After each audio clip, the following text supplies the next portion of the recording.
You're no longer doing anything outside of your phone for the most of it. These are clues. Now think about this as a gateway to your life going forward. It's all been converged into this, and everything is going to be enabled from it. Hello, everybody, ladies and gentlemen. Welcome to another episode of Engati CX. I'm Rahul, your host, and we have really somebody really very special with us today, and that is none other than Javaid Iqbal. So we have the pleasure of inviting you, Javaid, to our interview series. But before that, let's just begin with just a quick introduction of what Engati is. So Engati is the world's leading multilingual no-code chatbot platform available across 14 channels, 30,000 bots created across 186 countries in every domain and use case. Engati has also been recognized as a top platform by Inc.com, Tech World, CIO, and many others. We run the Engati blog, video channel, and of course the Engati CX podcast, receiving upwards of 300,000 visitors annually. Now for our guest. Javaid Iqbal is an innovative and multilingual strategist, advisor, educator who has been helping transform businesses and governments across North America, Europe, and Asia for the past 2 decades. As the co-founder and CEO of TransformX, his focus is on leading the firm in the digital customer transformation, disruption, and innovation space. He's a certified board director, advises multiple tech startups, teaches innovation, focused executive, and board-level courses globally.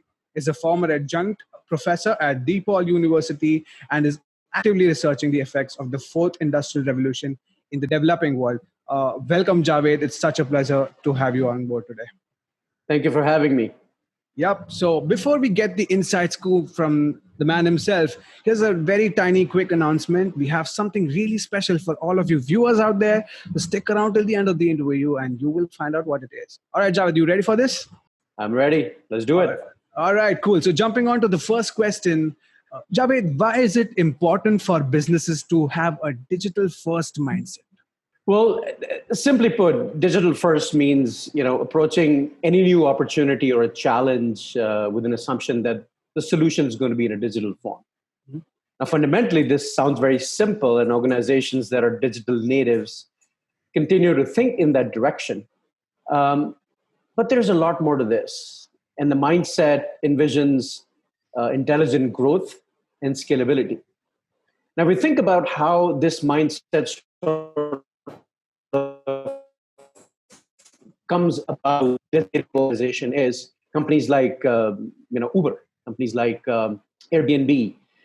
These are pure digital natives that have taken on a very physical and a very archaic industry and put a nice wrapper on it where the growth and scalability is no longer a challenge. Right. They continue to grow. They continue to get new drivers to come in. They continue to get new customers to come in. And in the case of Airbnb, they've converted every apartment, every house into a hotel room as well. So what a digital mindset envisions is, that's right. It talks about intelligent growth based on data, based on understanding of new models, and then based on an understanding of the models that have not even tried and tested before. And because there is no physical infrastructure needed, because there is cloud elasticity on your infrastructure, on the way you're consuming technology, sky's the limit. So now, why do organizations need to go digital native? And most of them, what do they need to start thinking about these? I'll give you 5 distinct reasons for that. The first ones are industries are evolving and converging, right? I just gave you an example of Uber. If you think about one transaction of Uber, think about a number of industries that converge in real time to make that happen, right? You've got financial services, you've got high tech, you've got transportation, logistics, government, software. There's so many others have to work together to make that happen. So what does that mean for the future of industries, right? That's the first aspect of the evolution of industries, which a digital first mindset sort of embodies and employs. The second piece is the dynamics of organizations are changing and roles are changing, right? If you think about it, 50% of Fortune 500 do not exist as of last 10 years. They've either been acquired or they've gone bankrupt, simply because they were catering to a need but they were not able to figure out that there's a new need out there with new business models, with data-enabled thinking and decision-making that they just missed the boat on. Kodak's a big example, Blockbuster. There's so many in other parts of the world that are starting to happen, right? I mean, I do a lot of work in Europe. I do a lot of work in the Middle East, in the Southeast Asia piece as well. And I see so many new entrants coming in, right? Organizations like JD, Alibaba from China, Paytm in India, right? Kareem in Dubai and the 15 countries they operate in. All these are changing the dynamics.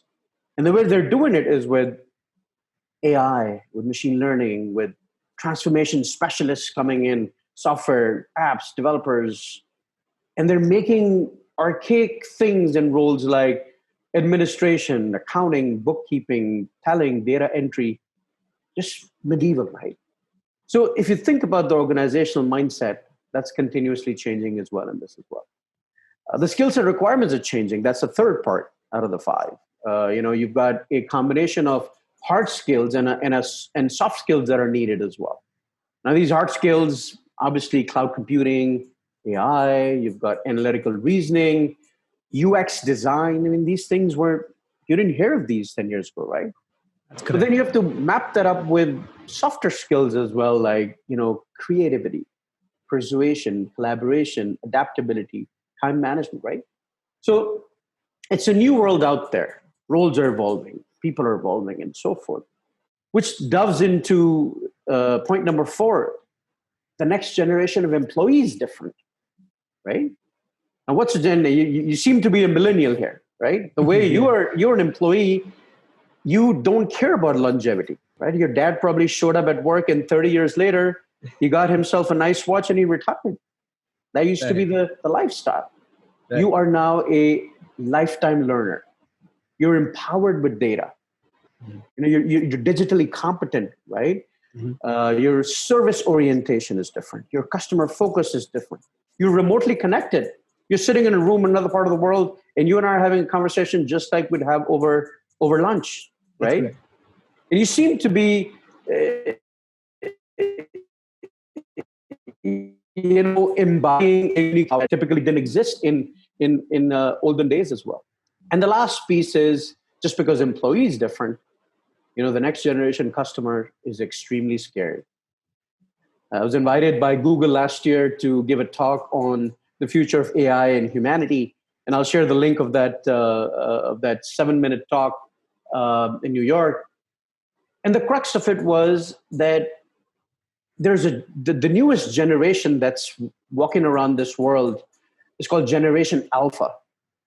Now, Generation Alpha is it's comprised of individuals that are born between 2010 and are going to be born between 2025. Mhm. And this is the first generation that's going to be born in AI, in the world of AI, when AI, and we'll talk about what AI is and so forth in the future piece. But if you think about the 5 silos of why things are changing and how things are changing, if you as an organization, you as a government, you as a institution of any sort do not believe in a digital mindset, and that's not your business model going forward, I don't know if you have a business model. I think without digital mindset, with that growth and intelligence scaling, you're a dinosaur. And that's where I'll leave that. So Amazing. I must compliment Javed. The way you have actually like spread it across into 5 points, actually explaining what the scenario is. And if you ask me, according to what you've been talking in this conversation, is like if a business was successful 10 years ago with those principles, I don't think I actually am very skeptical about its success rate in today's day, because you have to adapt to all these new technologies. You have to adapt to the new ways of business, and amazingly put. I'm really, really impressed with that. you're welcome. All right. So moving on to the second question here, Javed. Since you have worked with various firms, and so what are the obstacles that most businesses face while trying to develop such a mindset, like you just mentioned right now? So, I started my career at Ernst & Young, in their global consulting practice. I moved on to PricewaterhouseCoopers after that. And then I spent bulk of the last, before I started TransformX, I was with Salesforce. in as I dealt with pan continents and the way innovation's done and a mindset is employed and so forth, I realized that people are stuck in their business silos. They're the asymptomatic information and lack of transparency. That's the mindset of organizational enhancement, and that used to work back in the day because the silos were not as transparent, even within, not only within, but even outside as well.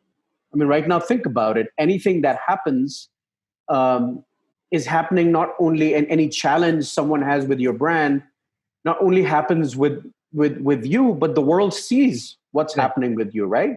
I'll give you a very small example of that, and we'll get to the next points of this question. Um, I once my kids wanted to order pizza, and we were living in Chicago. We'd order these typical Chicago deep dish pizzas, Giordano's, and others. And I'd been reading a lot about how innovative Domino's had been with their approach to technology, and they had just come up with this interesting thing called Pizza Tracker.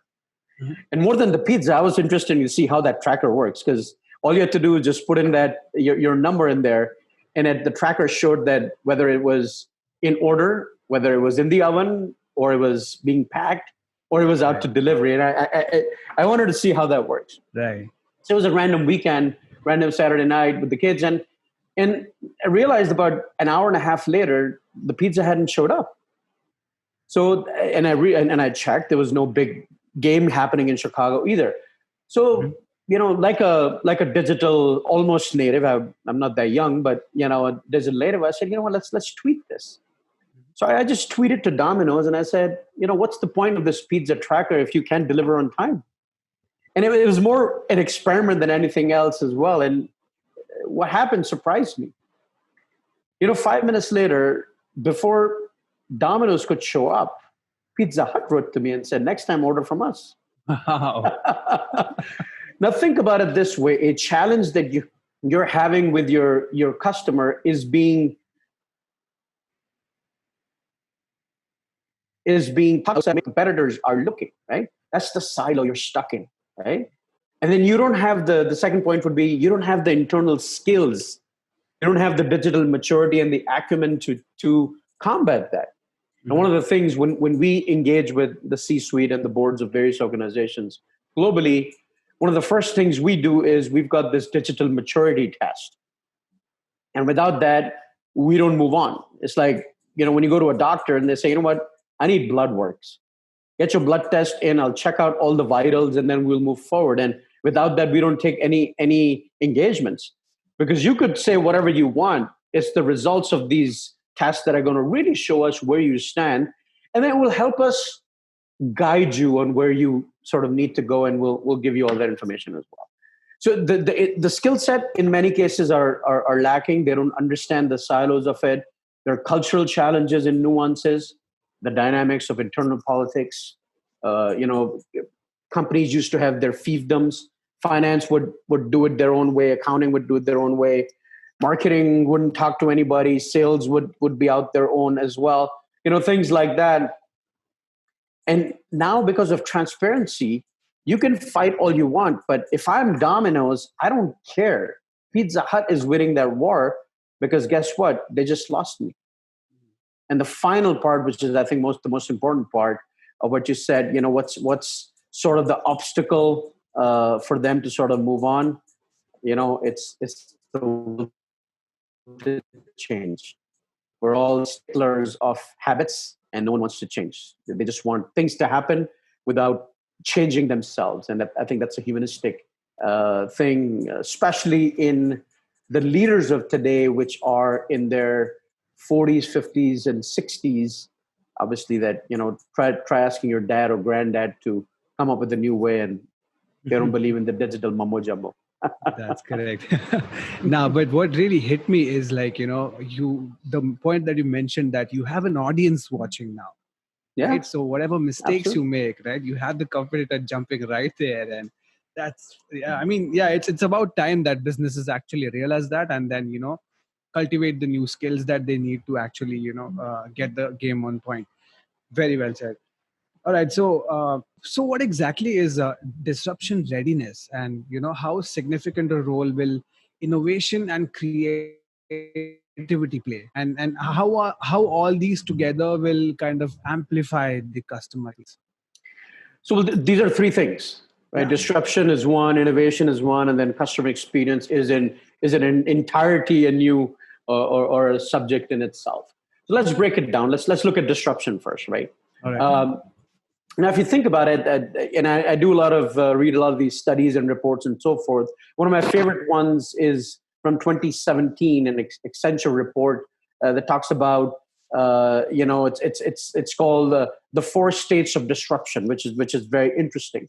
Mm. And the way they break it down is from four perspectives: viability, volatility, durability, and then vulnerability. Mhm.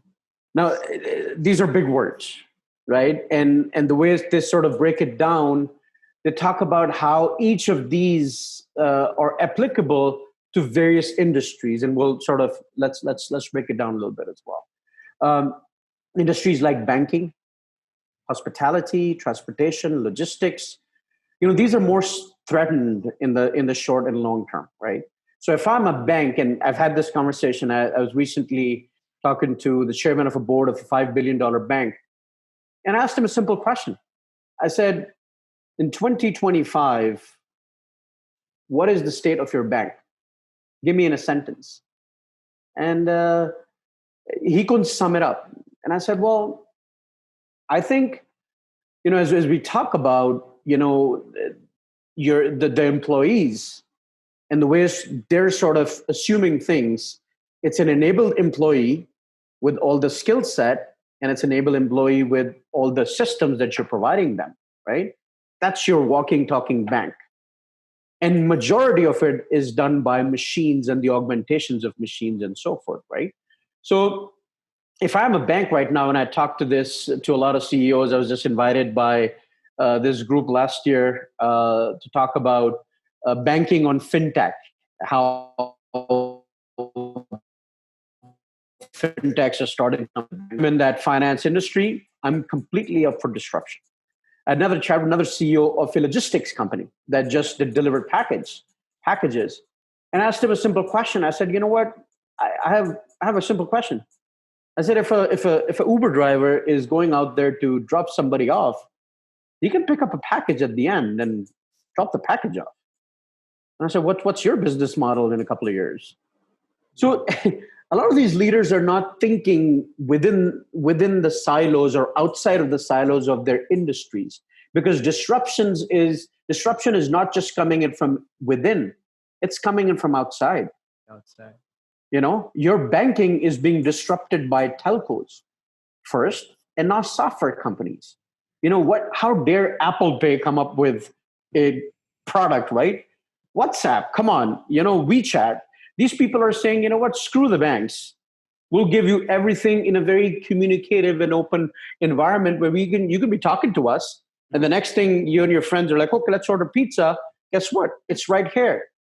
Let's order your pizza. Let's take care of the financial part as well. And boom, you're done that way as well. So it's important to think about it from a disruption perspective on how the viability and the vulnerability and the durability and the volatility are starting to do. And then obviously we can spend hours on this one topic in itself.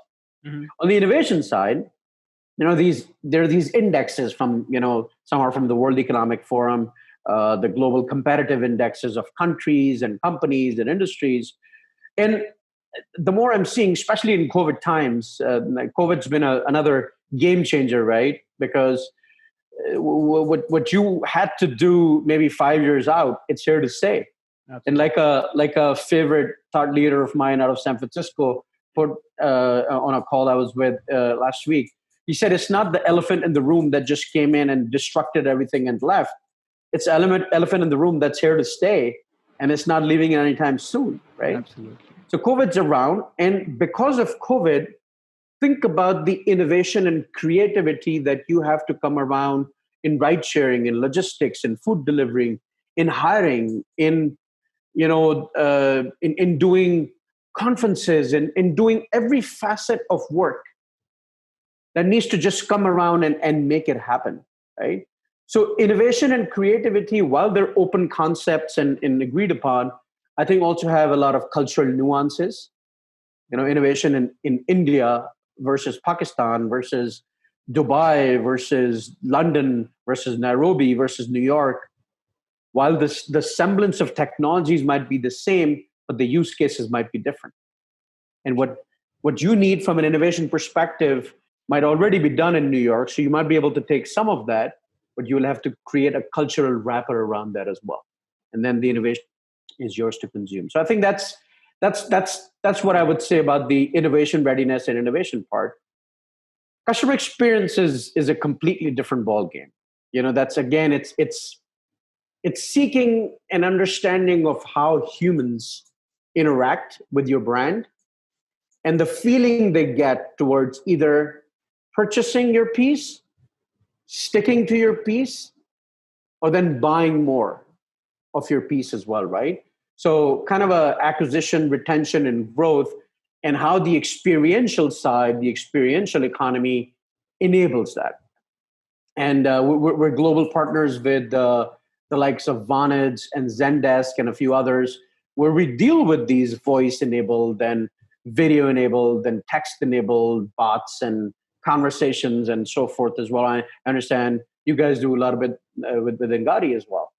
And we're seeing that more and more conversations are moving away from traditional silos of emails and web and even social media. And a lot is moving over to the phone because people are already there. Correct. So I think from a disruption, innovation, and customer experience readiness perspective, the different silos you have to start thinking about pretty much come with the way your mindset in your industry, in your geography is starting to evolve. And I think there's a lot of work that needs to be done in this space still to move it forward. Absolutely. Absolutely. Very well said also. So just moving on to the next one, Javaid. So as you mentioned, right, like COVID is here to stay. I mean, who are we kidding? We will be like absolutely crazy to think that, this is like it just came and went, right? We have to, the life has changed. I think business, everything is not the same. So we also know that AI and automation are here to stay also. Right? Absolutely. So, Yeah. right. So, Yeah. so how important is it to kind of leverage them and blend them into like our daily activities, and what exactly are the advantages that like they bring in when we do that? Well, again, it's a loaded question. It's got the aspect of AI and the daily activities and so forth. So I'll break it down. Mhm. AI, by the way, is not a new phenomenon. It's been around since the 1950s. Right. Most people don't know that. Exactly. It was started by a university professor, I think in the 1958, 59 timeframe. In the 60s, if I'm not wrong. Early 59, 60s. and then it started off in the 59, and then it took off in the 60s. Right. But the reason AI never became AI was because of two or three distinct factors. The first thing is the availability of the type of computing power it needed, right? And I think it took the advent of cloud and the scalability of these cloud models that allowed AI to sort of take that form and have that rapid, the graphics processing units, or GPUs as they're called, that enhance processing power in computers. I think that was the missing piece, one of the missing pieces at least. I think the second missing piece that AI didn't have was the availability or the understanding of harnessing large sets of data and putting them in structured and unstructured formats and sort of figuring out ways to make sense around them as well. And I think that when big data came through, I think that made that part easier as well. Larger data sets could be purchased, put on these infrastructure and platform-led cloud computing machines, and algorithmic aspects needed to be created on that. Right. And then obviously the algorithms and the mathematical aspects were not sort of thought about in these specific ways as well. So those are three reasons why sort of AI was not as popular, and it did not take that form as it could have back then in the day as well. Now, how important is it to leverage it, right? Typically companies that adopt AI as of late, has 20%, better cash flow, right? Now, these are testings that have been done in the last some years. This has not been around. AI is like a 6 to 7 year old child right now, because that's the thinking ability it has. It needs a lot more information from a computational sense to give you those kinds of results on an intelligence part. The emotional aspect obviously still is missing. That's why the humanistic aspect is around in some way, shape, or form. But there multiple sets of data that's out there that AI will increase economic growth on an average of about 2 to 3% around 15 industries by 2035, and things like that, substantiated in certain ways, maybe more Western world data than the Eastern world, kind of a developing world. But again, I think it's still, because it's in its infancy, there's a lot to be desired and things around that as well. Now, from a daily activity perspective, we start thinking about, AI have the potential to increase productivity by 40% or more, right? If the models of selling and service and marketing, let's talk about the customer realm, if you will, are employing some of these AI models, then guess what? It's not your intelligence alone that's allowing you to make decisions. It's an intelligence that the machine is augmenting for you as well. That sort of adds on and makes it a better way of doing things. And then top performing companies are, upward of 30% increased in siloed of growth. This was interesting. It came across as well. AI industry is projected to go, I think, about 60 billion in another couple of years and so forth, just from a software perspective. So again, I'll say this, infancy data is the data around AI, not the data, but the data about AI is that it's infancy. I think it's starting to make very serious strides in intelligence across the board. And I think the more people start use mathematical models, computing models, cloud models, big data, the more it feeds these big machines, the more AI will get better and stronger and more influential. So a lot more to come in this space very soon. Absolutely. So Javed, just curious here, like you mentioned, right? AI is not new, obviously. Like it was there in the 1950s, but it couldn't take the shape and form because of the lack of technology. So do you believe AI has actually grown from there, and maybe there is something big enough that we are not able to pull off right now, but with the advent of technology in the future, maybe this can evolve into something else? Do you believe we still have that existing? Well, I think one has to actually define what AI is for you, right? I had a chat. I actually gave a talk about how different AIs of companies, how different AIs of people, how different AIs of products are architected and created and distributed differently, right? So what AI to you may mean might be different to what AI means to me, right? Because there's no certain silos of something, right? For me, a 2% increase in adoption with a certain set of data might be big enough AI, but if you're in another industry, it needs to be 30%, right? So again, it's very contextual. Now, where it's meeting, and we, like we talked about earlier as well, where it's meeting the human mind and how it's augmenting and growing together, I think that's where it's going to start to shape differently. The generation alpha that I talked about, they're the first ones, like I said, that are born into it. So a lot of the toys that these kids are also going to be playing with are going to be intelligent toys. Right. My 5-year-old operates my iPhone way better than my my dad would, right?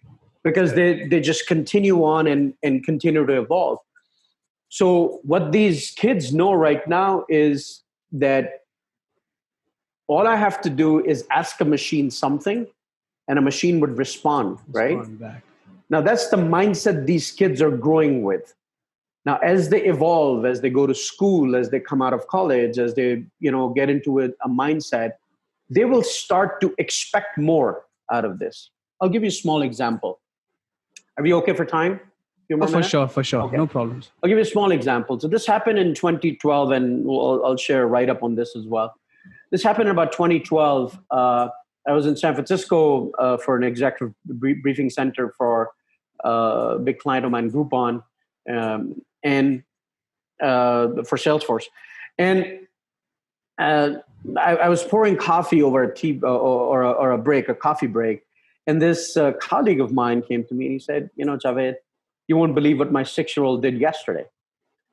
I said, okay, well, what did she do? And he said, well, this was a Monday, so he was talking about a Sunday afternoon. He said, I was just sitting in my basement, on my laptop getting ready for the week ahead. And she just came and sat quietly next to me for about 30 seconds. And then finally broke the silence and said, Dad, why isn't this TV turning on? And he said, well, honey, you have to turn the TV on for it to turn on. And she said, no, it should know I'm here. It should just turn on by itself. Mm. Now think about a 6-year-old's mindset. And this was obviously back in 2012. And back in 2012, something like this was unheard of. Now at least you've got Siri and you've got Nexus and you've got Alexa and so many other things that are voice enabled. But I'm talking about the mindset of a child that is saying that just because I have thought something, a machine should operate on that. And I use this example in my Google talk as well. So AI, I think for them will be very different.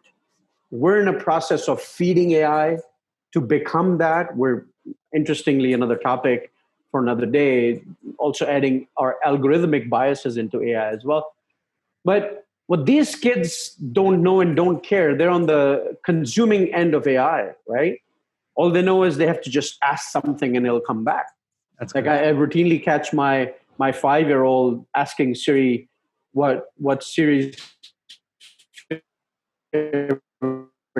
animal is. It's interesting how she tries to duck it and she gets frustrated. She just, goes.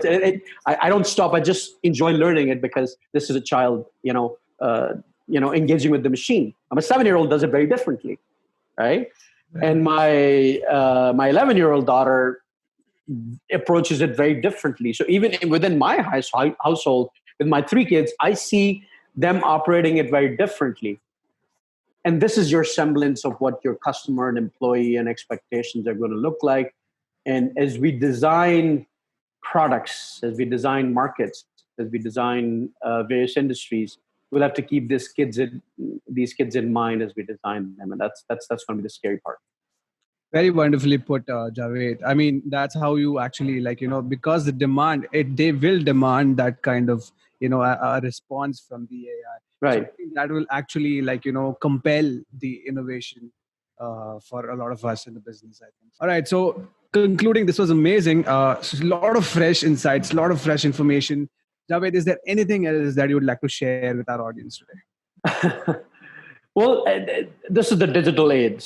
Only the paranoid survive in this.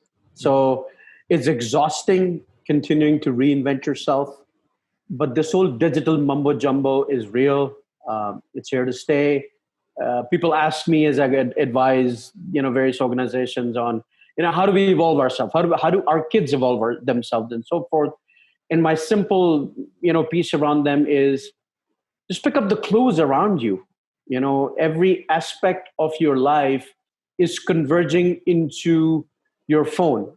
You're no longer going to a bank. You're no longer watching TV. You're no longer talking on a physical phone. You're no longer typing on a computer. You're no longer taking notes. You're no longer doing anything outside of your phone for the most of it. These are clues. Now think about this as a gateway to your life going forward. It's all been converged into this, and everything is going to be enabled from it. So all life factions are starting from the mobile or the telephony or the computing aspect. Uh, Very scary times ahead.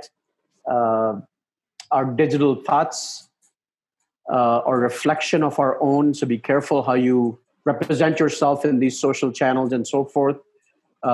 These are not memories you forget. These are pieces of data that stay forever. So in a personal life, be careful, but continue to evolve. And in your business life, continue to learn the new skills. And I can guarantee you, um, what you graduated from college with, of an understanding of where things are going to be 10 years later, it's going to be a completely different mindset, a completely different job you're going to be doing, with industries that are converged, with payments that are going to be done in different ways, and communication aspects that are going to be very different. So buckle up. It's just the beginning. It's going to be a fun ride. We hope we have fun with it. Amazing. Ladies and gentlemen, Javaid Iqbal dropping gems right here exclusively on Engati CX. So, yeah, I mean, that was some fantastic insight right there. And thank you so much, Javaid, for giving us your time. Your insights were really, really valuable. And I know for a fact that our audiences is really going to enjoy this interview. So thank you so much, Javaid. You're welcome, and thank you for having me. Of course. And also, like I promised all of our viewers before, if you've stuck around this long, we are so excited to announce that our ebook, The Evolution of Customer Experience, is out and available for download absolutely for free. So check the link in the description below and for more details, and you'll find it right there. And we will be back with a new episode with a brand new expert soon. So stay tuned and we'll see you around for the next one. Thank you, Javed Khan. Thank you enough. Thank you very much. Appreciate it.